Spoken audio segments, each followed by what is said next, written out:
তোমার দেয়া অধিক আঘাত পেয়েও যে মানুষটা নিজেকে চুপ রাখে তাকে দুর্বল ভেবো না।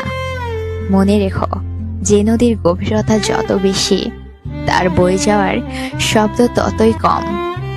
চুপ করে থাকা মানুষটা নীরবতাকে কখনোই ভীতু ভেবো না, কারণ ক্ষমতাবান মানুষ কখনো কথায় কথায় হুমকি দেয় না, বরং তারা সাহসিকতা তাদের কাজের মাধ্যমেই প্রমাণ দেয়।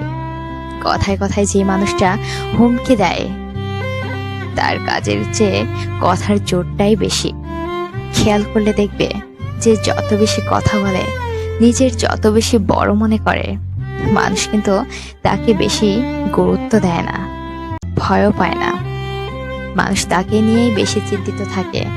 যে চুপ করে থাকে, মানুষ তাকেই গুরুত্ব দেয় যার অল্প কথার দামটা অনেক বেশি। যে বলে কম কিন্তু করে বেশি।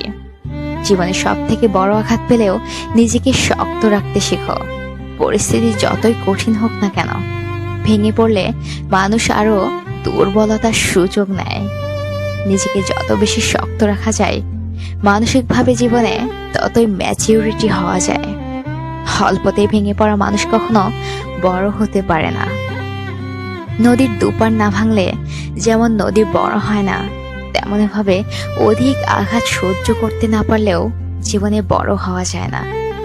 অধিক ম্যাচুরিটিপূর্ণ একজন মানুষ জীবনে অধিক আঘাত সহ্য করেছে। শরীরের আঘাত মানুষকে ব্যথা দেয়, আর মনের আঘাত মানুষকে শক্ত করে। কেউ তোমাকে ঠকালে, অবহেলা করলে, আঘাত দিলে ভেবো না তুমি হেরে গিয়েছ। প্রত্যেক সফল ব্যক্তির জীবনে এমন কিছু দুঃখ থাকে যেগুলোর কারণে সে আজ সফল। জীবনে যার হার নেই, তার জীবনে সফলতাও নেই। হেরে না গেলে জয়ের স্বাদটা পাওয়া যায় না। যে মানুষটাকে তোমার যত বেশি শক্ত মনে হয়, আসলে মানুষটা তত বেশি শক্ত মনের ছিল না। সেও একদিন তোমার মতোই নরম মনের মানুষ ছিল। বাস্তবতা তাকে কঠিন বানিয়েছে। মাটি পড়ে ইট হয়, আর মানুষের মন পড়ে হয় খাঁটি।